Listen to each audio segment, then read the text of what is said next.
Bonjour à tous, aujourd'hui nous allons apprendre très rapidement à nous servir de l'outil dénommé Utiliser l'outil de consultation du zonage. Cet outil est hébergé par votre nouveau portail de l'information géographique de l'agglo et de la ville de Saint-Quentin, Géosphère, et va vous permettre, euh, au moins à titre temporaire, euh, de consulter le zonage existant ainsi que l'ancien zonage. Alors, lorsque vous suivez le lien qui vous a été fourni, vous arrivez sur cette page avec un petit temps de chargement. Voilà. L'application s'affiche.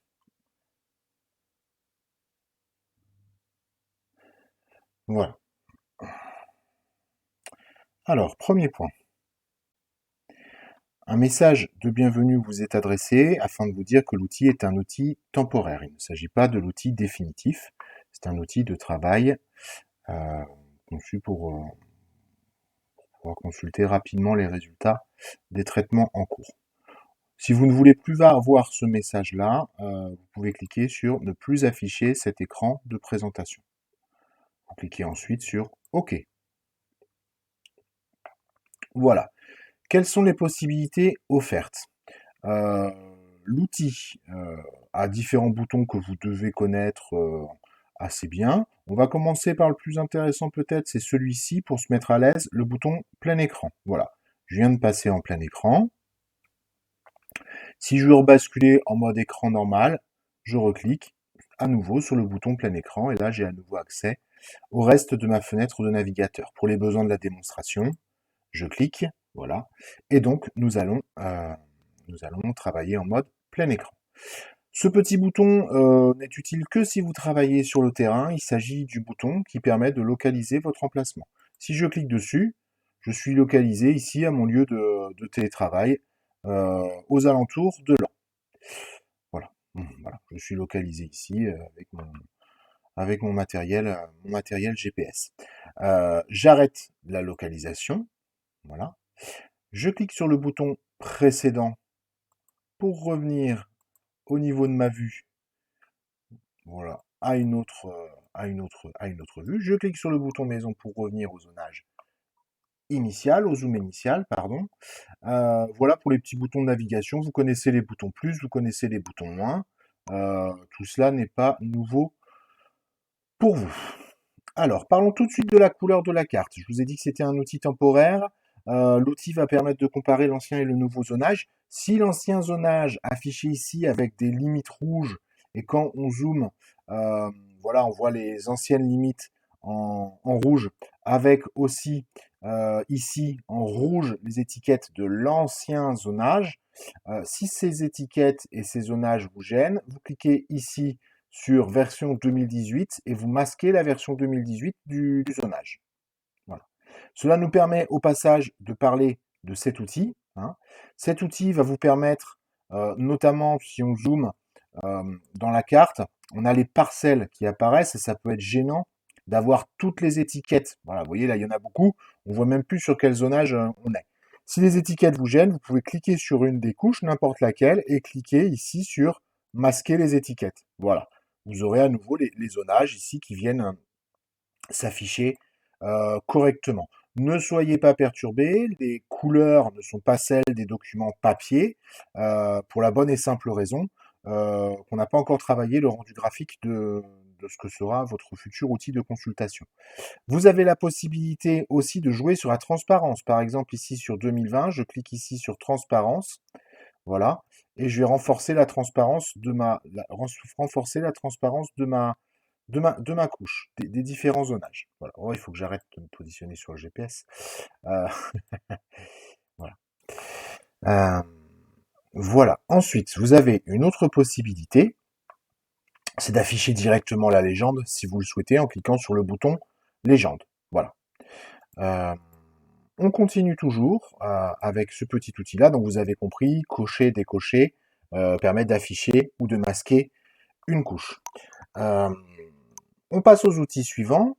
Vous pouvez changer de fond de carte. Vous avez toute une panoplie de fonds de cartes mis à disposition, les mêmes que sur le portail Géosphère, mais beaucoup plus que dans votre ancien outil ArcGIS Pro. Parlons des fonds qui peuvent vous aider classiquement, notamment OpenStreetMap. Voilà, si je vais afficher OpenStreetMap, quand on zoome dessus, l'avantage de ce fond-là, c'est que sans même afficher le cadastre, vous allez voir, on a une certaine ressemblance. Voilà, vous voyez, si je masque le cadastre, si je masque pardon, les parcelles et que je conserve ici le bâti, on a une similarité, hein, euh, voilà, entre le cadastre et OpenStreetMap, parce que cet organisme, qui est une association, a récupéré les données de la DGI à l'échelle nationale.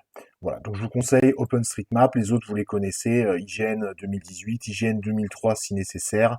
Je ne vois pas servi l'Ortho 2012, il faudra réviser ce point-là. Alors vous avez différents autres fonds, vous pourrez les feuilleter pour voir de quoi il en retourne. Euh, un autre outil intéressant est l'outil filtrage. Cet outil va vous permettre, en sélectionnant par exemple une parcelle, ici je vais sélectionner, voilà, je réaffiche mes parcelles bien évidemment, voilà, je vais sélectionner avec ce bouton-là la parcelle ici, voilà, je dessine un petit carré, hop, j'ai sélectionné ma parcelle, je vais demander à cliquer sur résultat, et là, automatiquement, il va me fournir le zonage. Pour l'instant, le zonage, par la suite, quand l'outil définitif sera mis en place, bien évidemment, vous aurez accès au zonage, aux prescriptions, etc., etc. Le GPS vous casse décidément les pieds. Voilà. Une fois que vous avez affiché ce premier aperçu, vous pouvez cliquer sur le bouton imprimer, choisir un format, ici à 4 portraits, et lancer l'impression. Voilà. Ici, ici, il est en train de générer donc le même résumé que ce qu'on avait réalisé. Euh, alors encore une fois, c'est un outil temporaire. Certains éléments ne vous parlent pas. À terme, vous aurez ici la possibilité directement de cliquer sur la réglementation associée. Voilà. Il vous donne toujours le ratio de surface, hein, c'est-à-dire que là, j'ai pas choisi une parcelle à cheval sur deux zonages, mais si je l'avais fait, vous auriez ici le prorata de chacun des zonages qui serait affiché dans le document. Il est un petit peu long, dis donc, ce matin à générer la carte. Voilà, il va nous générer l'emprise, la parcelle sélectionnée, parcelle qui, si je me trompe pas, s'affiche en rouge. Euh, voilà. Donc ça, c'est le premier moyen que vous avez de faire des analyses sur le zonage. Vous avez aussi la possibilité, si vous le souhaitez, voilà, ici, vous avez la possibilité de sélectionner un secteur que vous allez dessiner à la main. Je clique sur cet outil-là, voilà, puis là, je vais dessiner moi-même à la main un petit secteur. Hop, hop là, voilà, et je fais le résultat, et là, effectivement, il va me mettre que je suis à cheval sur plusieurs zonages, UC1, N, NL. Je retourne toujours dans mon aperçu à 4 portraits. Voilà.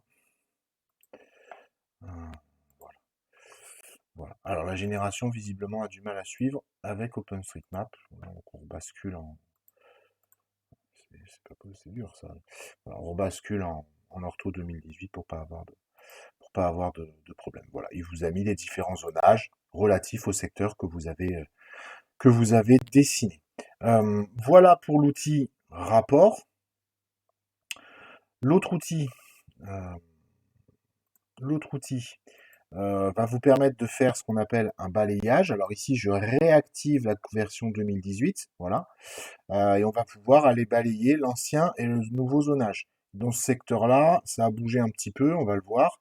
Vous cliquez sur la couche version 2018 pour l'activer, vous sélectionnez le petit outil, et ensuite, voilà, vous n'avez plus qu'à faire glisser la petite réglette pour voir l'ancien et le nouveau zonage tel qu'il se présente. Voilà, ici, on regarde dans ce secteur-là. Voilà, avant, on avait en rouge noté un petit secteur. Je ne sais pas quelle était sa nature. Voilà le secteur à H qui aujourd'hui n'existe plus. Tout a dû rebasculer, j'imagine, en A.